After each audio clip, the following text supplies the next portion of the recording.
Welcome to the Intercourse Show. I'm your host, Mr. B. Today we have a very exciting show for you. We're doing a quick little exclusive one-on-one with President Trump. Apparently he did an NBC exclusive interview where he's kind of handling a few controversial things that's been going on, especially the raids of ICE in Minneapolis and the two people that died. He expressed some regret for that. He also spoke to, how he feels that the public relations of the good work he's doing is not getting out there. And so that's why he was doing the interview, to kind of be a spokesperson. This is a preview of, I think it's a 2-hour-long interview that's supposed to air before the Super Bowl this Sunday, but we were able to get a clip of it. So without any further ado, let's jump right into the interview. 100 officers leaving Minneapolis. Did that come from you? Yes, it did. But it didn't come from me because I just wanted to do it. We are waiting for them to release prisoners, give us the murderers that they're holding, and all of the bad people, drug dealers, all of the bad people. We allowed in our country, I say 25 million people with an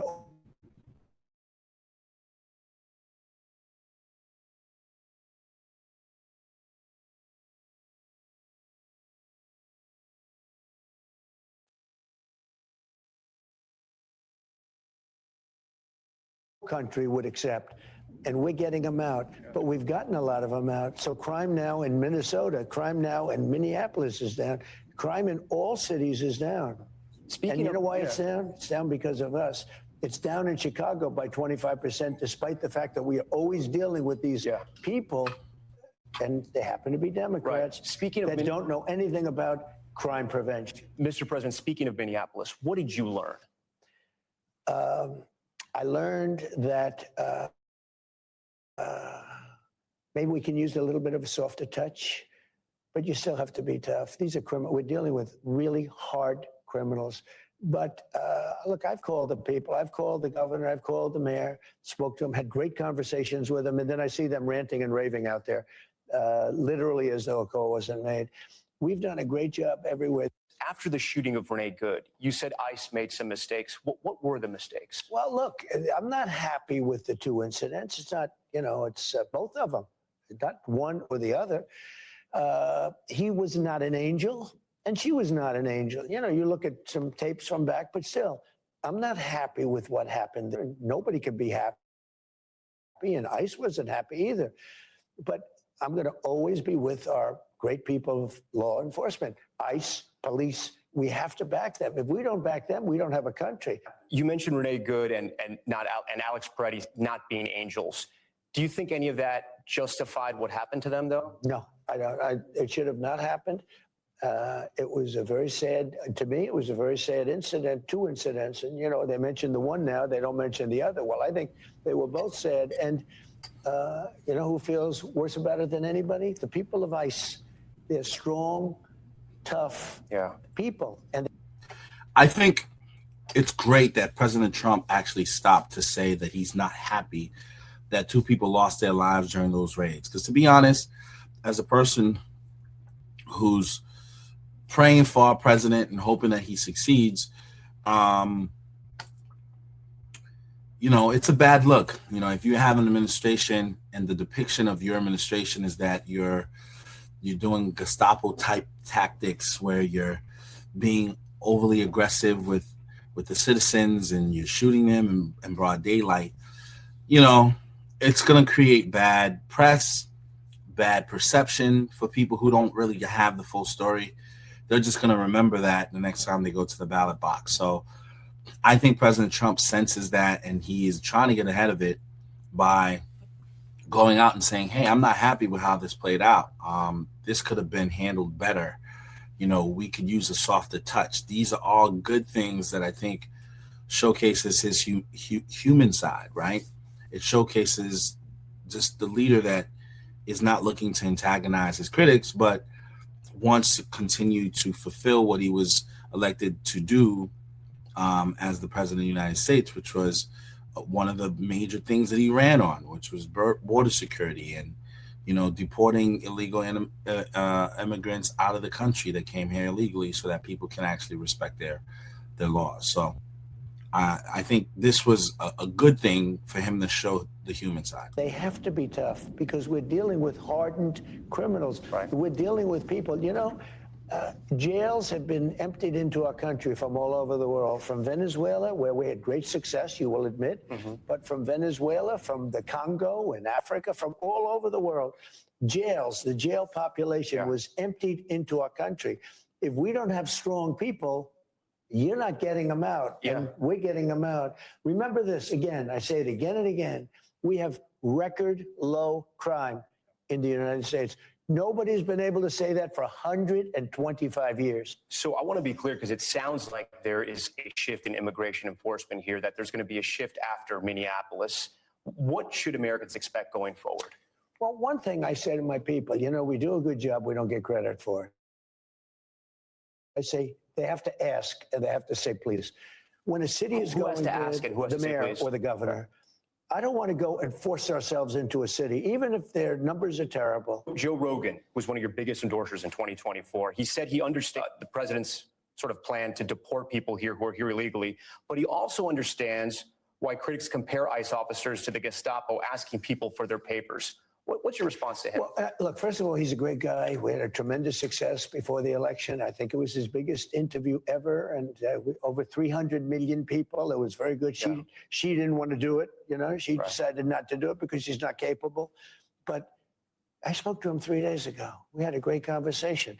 And all I'm doing, I have to keep. Did he mention this to you? Did you guys talk about this, the ICE enforcement? Yeah. Just had a good conversation. I think he's a great guy, and I think he likes me too. Yeah. And, liking me isn't important. What happens is that I think we do a phenomenal job, but I don't think we're good at public relations. What does that mean? You've said that a couple times now. What do you mean by that? We don't sell the great job that we're doing. Okay, let's talk about the midterms. You've recently suggested nationalizing elections. What do you mean by that? And I didn't say national, I said there are some areas in our country that are extremely corrupt. They have very corrupt elections. Take a look at Detroit. Take a look at Philadelphia. Take a look at Atlanta. There are some areas that are unbelievably corrupt. I could give you plenty of more too. I say that we cannot have corrupt elections. If we have to, if they don't straighten it out. As an example, voter ID. Why don't the Democrats want voter ID? You know who does want voter ID? Democrat voters want it, but Democrat politicians don't. Why don't they want it? Because they want to cheat on elections. Can you imagine if I were a politician and they asked me, do you want voter identification? And I said, no, there's no way you could win that debate. But even the Democrats don't want voter ID. If they don't want voter ID, that means they want to cheat. We can't allow cheating in elections. Now, this is a good point. It is true. When you take polls across the board, I think it's like 90% of Republicans want voter ID, and it's upwards of 60% of Democrats want voter ID. It makes sense, right? To vote in the country, you need to demonstrate that you are either a citizen, naturalized citizen, and that you're participating as a citizen in this endeavor. Now, if the majority of the people want it, and it makes sense for that to happen, why are the leaders of the Democratic Party opposed to it? And what he's saying is a credible assertion to make or assumption to make, is that the only reasons you could want it is really to manipulate the system in a way that favors your party. And this is actually something that's being litigated right now, and the Supreme Court's trying to decide on whether or not it should be the standard across the board for there to be voter IDs for people to vote. If we need to put in federal controls as opposed to state controls, remember this, they're really an agent. They're really accumulating the votes for who wins an election. If they can't do it honestly and it can't be done properly and timely, then something else has to happen. Will you trust the results of the midterms if Republicans lose control of Congress? I will, if the elections are honest. Look, I want the last one that wants to complain. I just had a great election. They say one of the greatest elections You will agree, ever. Won all 7 swing states, won 84% of the counties in America. That's why the map is all red. We just had a great election. I believe there was cheating. I think there was cheating. Well, speaking of counties, what are you doing in Fulton County? It was too big to rig. Speaking of counties, what is happening in Fulton County? I'm not doing anything, but the FBI went in because it's been under I guess, review for years.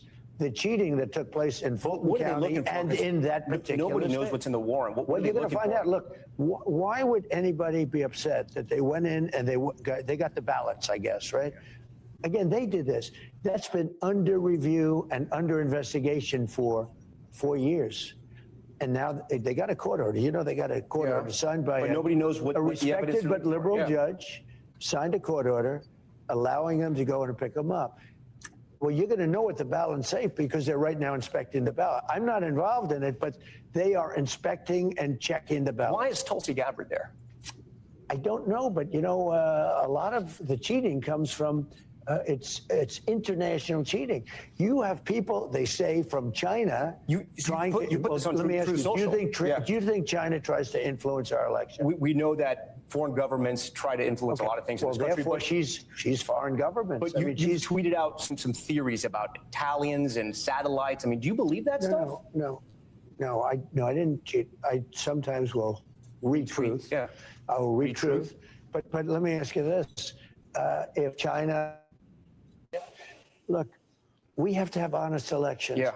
There should be nothing wrong with the fact that they went in, got ballots from a while ago, and they're going to look at them. And now they're going to find out the true winner of that state.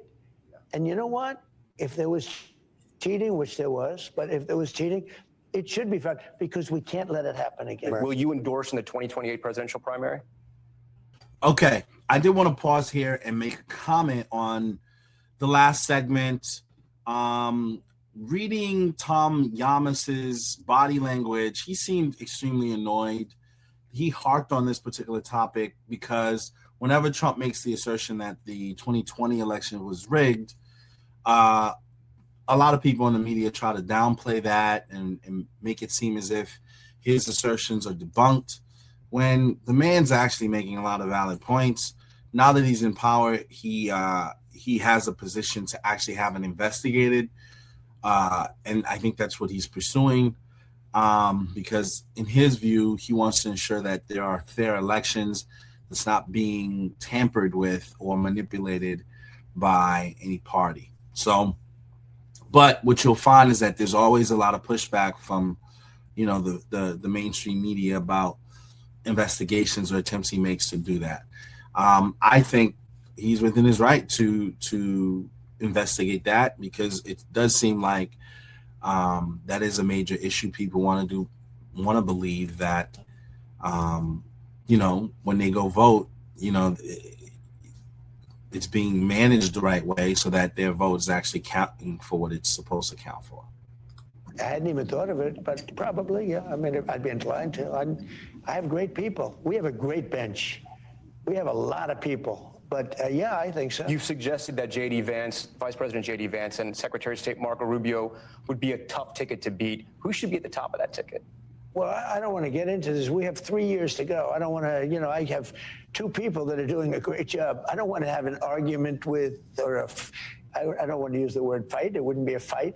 But look, JD is fantastic and Marco is fantastic. How are they both doing a great different? job. And I do think this, it's a great question. I think that's your most interesting question. Yeah. I would say one is slightly more diplomatic than the other. Oh, I love that Trump said this, because this is the point that I was actually about to do a podcast on this. For those of you who haven't noticed what's happening, this is Trump's second term. And a lot of the posturing that's taking place by certain Republican figures is really to forecast a run for office once Trump is out of office, because he can only serve 2 terms. And so the future of the party is going to lie in someone's hands. And right now, you have the Ted Cruzes of the world. You have the J.D. Vances of the world. You have the Marco Rubios of the world.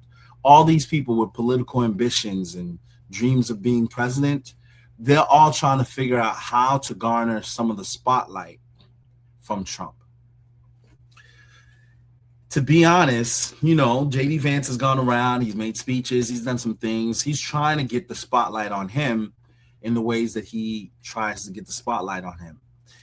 But I think when Trump said one of them is more diplomatic than the other, I think Marco Rubio is winning the race in terms of influence.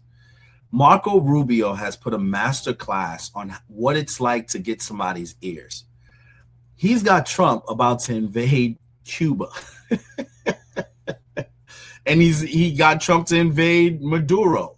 Even though they talked about in the past, Rubio has always been the biggest critic of Maduro. And Maduro used to say, Trump, don't let Marco Rubio sway you to do things.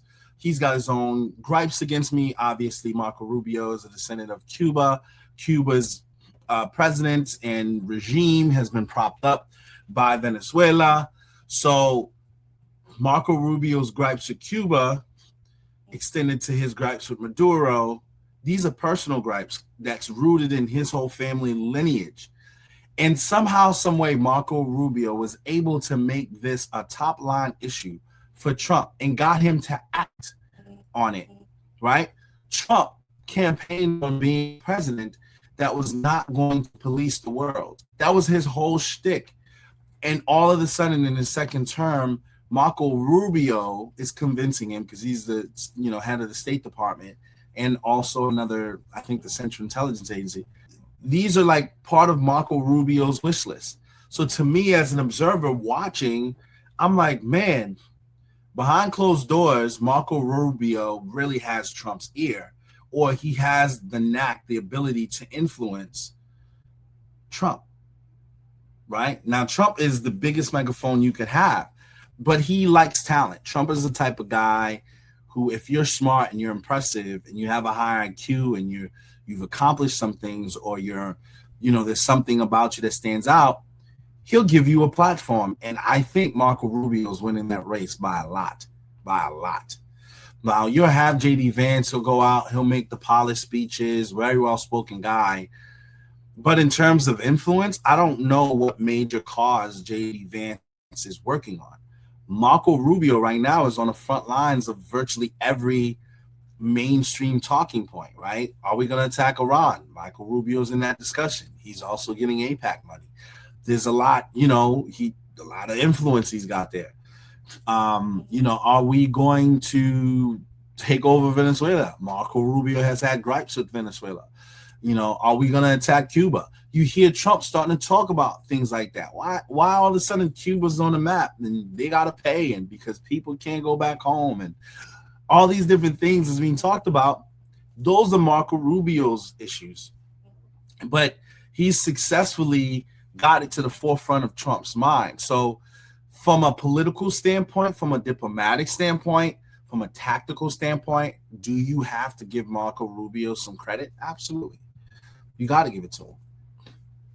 He's got influence, and it's not I'm in the front street trying to get the spotlight, but it's I'm powerful because I can influence the influencer. So you got to give him some credit. So I think Marco Rubio is winning that race.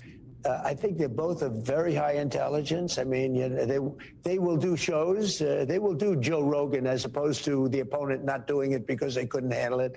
They will be able to do whatever they have to do.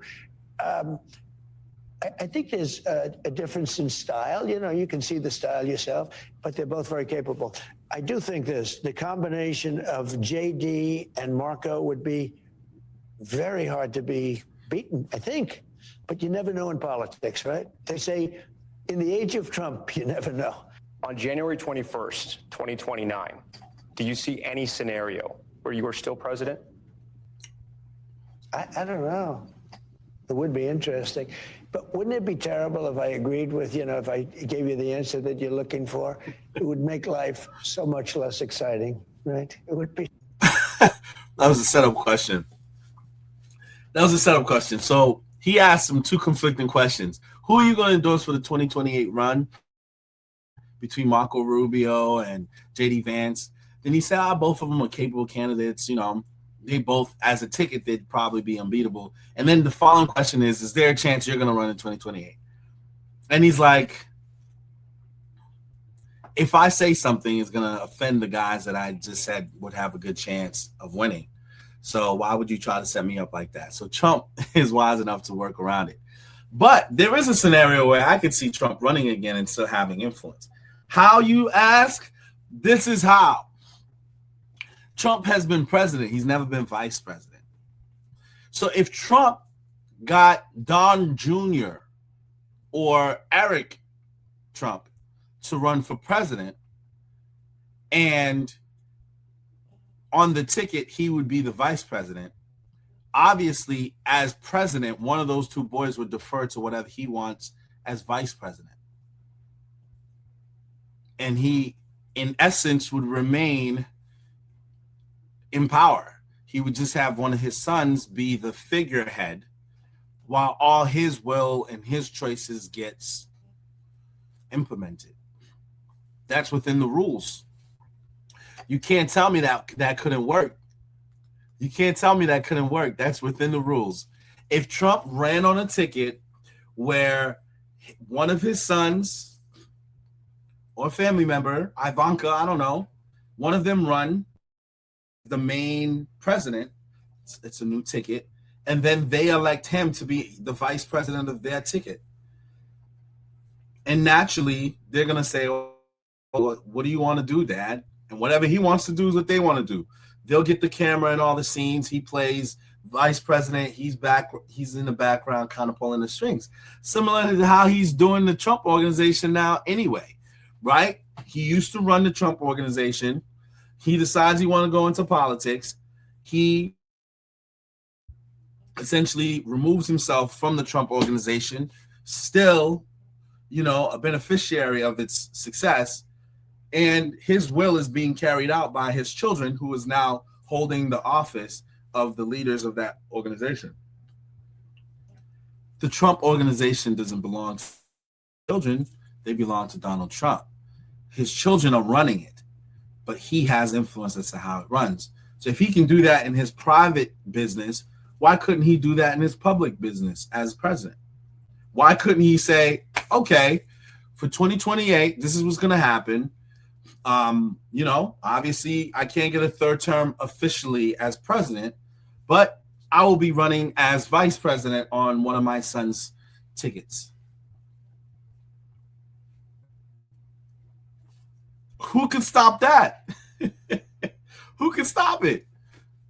There's no laws against that. It's constitutional. And really, it's the most sense. So I don't know. Maybe, you heard it here first. Maybe he'll implement it. I don't know.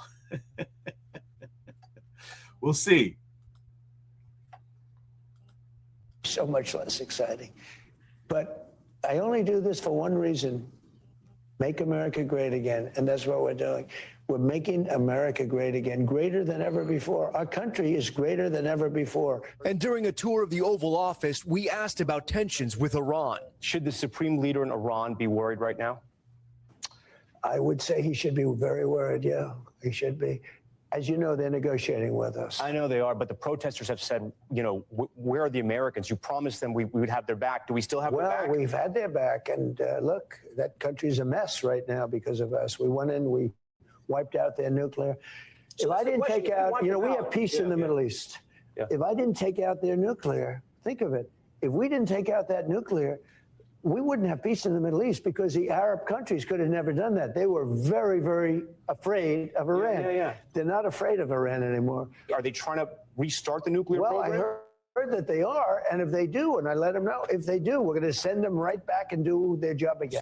And we also asked about the Clintons' anticipated testimony to Congress over Jeffrey Epstein. NBC News broke the story today. I don't know if you saw it, that the Democrats are already saying, if you bring President Bill Clinton and he has to testify, we're bringing President Trump. What do you say to that? I think they might say that, but they've already brought me. See, I've been brought. They had me indicted many, many times. Many, many times. And the president had some surprising thoughts about former President Bill Clinton. It bothers me that somebody's going after Bill Clinton. See, I like Bill Clinton. I still like Bill. What do you like about him? I liked his behavior toward me. I thought he got me. He understood me. You know, he was the one that said very famously that you don't want to run against Trump when there were 18 people. It was 18 people, including me, total. And he kept telling them, you don't want to run against Trump. Run against anyone. Don't run against Trump. And Hillary sort of laughed at him. He said, Hillary, you know it, and I know, don't run against Trump. Yeah. And they ran against Trump. It didn't work out too well, did it? Thank you very much. Thank you, Mr. President. We thank you for your time. Thank you. All right.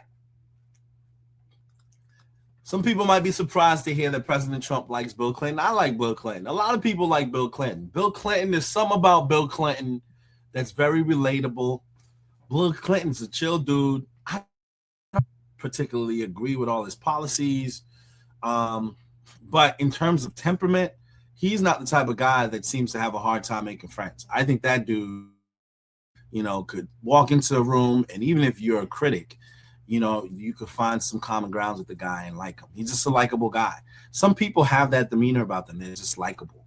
And, you know, Trump has told you that. He personally likes Bill Clinton. He doesn't necessarily want him investigated or brought to light. But, you know, that's not the same sentiment he's got about Bill Clinton's wife. Bill Clinton and Bill Clinton's wife is not the same.